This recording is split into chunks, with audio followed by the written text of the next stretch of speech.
तारीख थी 22 अप्रैल और दिन था मंगलवार। दोपहर के ठीक 2:45 हुए थे।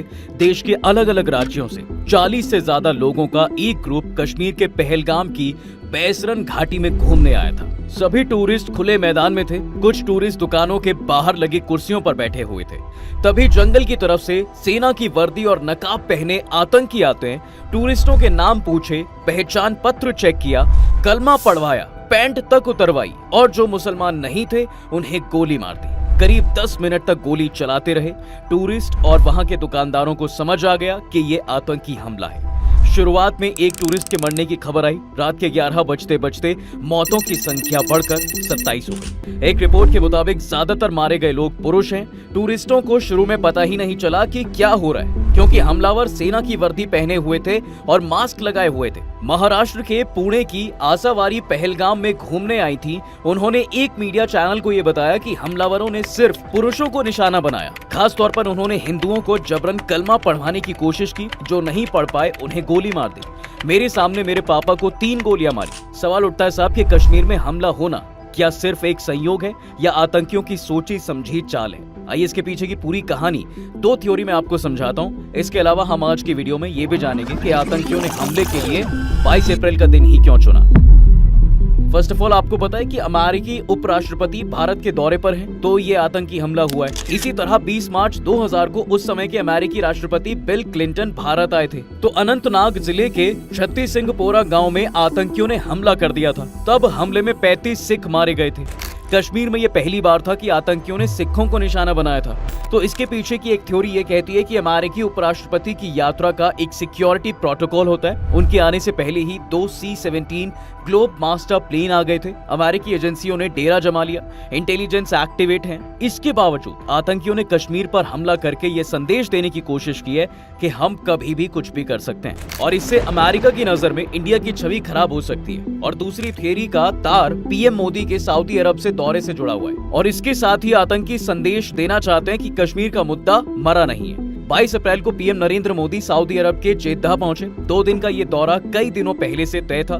सऊदी अरब के दौरे में पीएम मोदी वहां के क्राउन प्रिंस से मुलाकात करने पहुंचे थे।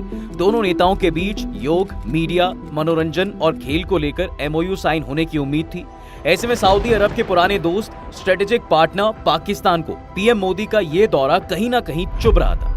थिंक टैंक स्नोबर इंस्टीट्यूट के डायरेक्टर और पाकिस्तानी एनालिस्ट कमर चीमा के अनुसार पीएम मोदी का सऊदी दौरा पाकिस्तान के लिए एक तरह का चैलेंज है।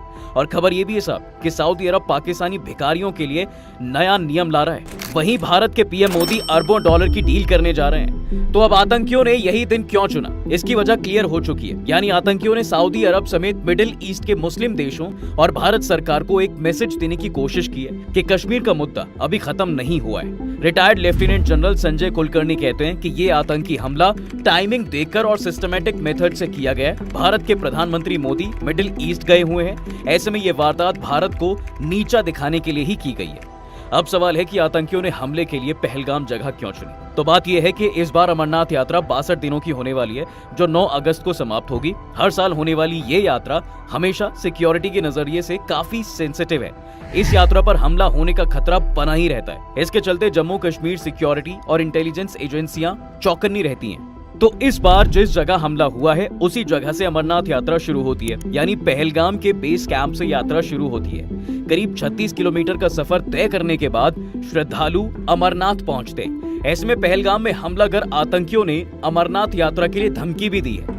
वहीं इस हमले की एक कहानी ये भी है कि भारत ने चिनाब ब्रिज पर दुनिया का सबसे ऊंचा रेलवे ब्रिज तैयार कर लिया है। इससे अब श्रीनगर के लिए सीधी रेल कनेक्टिविटी पॉसिबल हो पाई है। 25 जनवरी को कटरा श्रीनगर रूट का सफल ट्रायल भी हुआ था।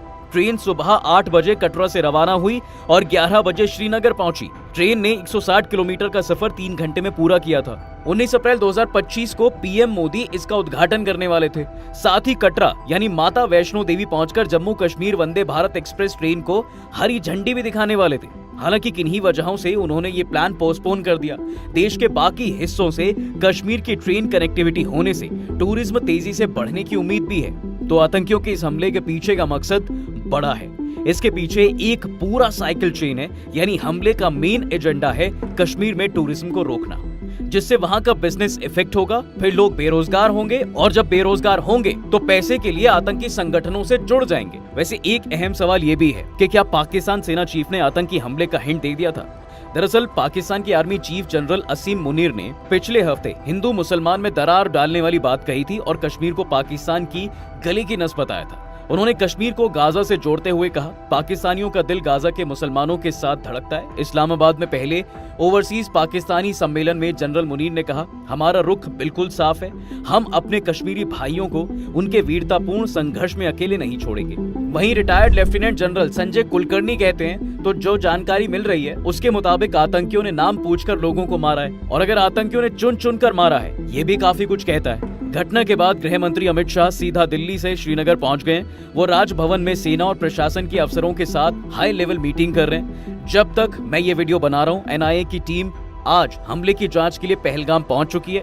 पहलगाम की घटना के बाद दिल्ली, मुंबई और दूसरे शहरों में अलर्ट जारी भी किया गया है। पीएम मोदी सऊदी अरब के दौरे पर थे, लेकिन हमले के बाद से वो समय से पहले भारत लौट आए हैं। उन्होंने कहा है कि हमले के जिम्मेदारों को बख्शा नहीं जाएगा। वहीं इस हमले की जिम्मेदारी लश्कर ए तैयबा के हिट स्क्वाड यानी के द रेजिस्टेंस फ्रंट टीआरएफ ने ली है। टीआरएफ का मास्टरमाइंड सज्जाद गुल है जो पाकिस्तान में बैठकर इसे ऑपरेट करता है। आपको बता दें कि लश्कर का प्रॉक्सी ग्रुप है द रेजिस्टेंस फ्रंट यानी टीआरएफ 2019 में एग्जिस्टेंस में आया था। टीआरएफ के आतंकी जम्मू कश्मीर में काफी एक्टिव हैं। इसकी फंडिंग पाकिस्तानी सेना और आईएसआई ही कराती है। जानकारी के मुताबिक इसे सज्जाद गुल, सलीम रहमानी और साजिद जट लीड करते हैं। जम्मू कश्मीर में 2019 के पुलवामा अटैक के बाद इसे सबसे बड़ा आतंकी हमला माना जा रहा है। हमले में जिन 27 लोगों की मौतें हुई हैं, मरने वालों में एक यूएई और एक नेपाल का टूरिस्ट और 2 लोकल सिटीजन भी शामिल हैं।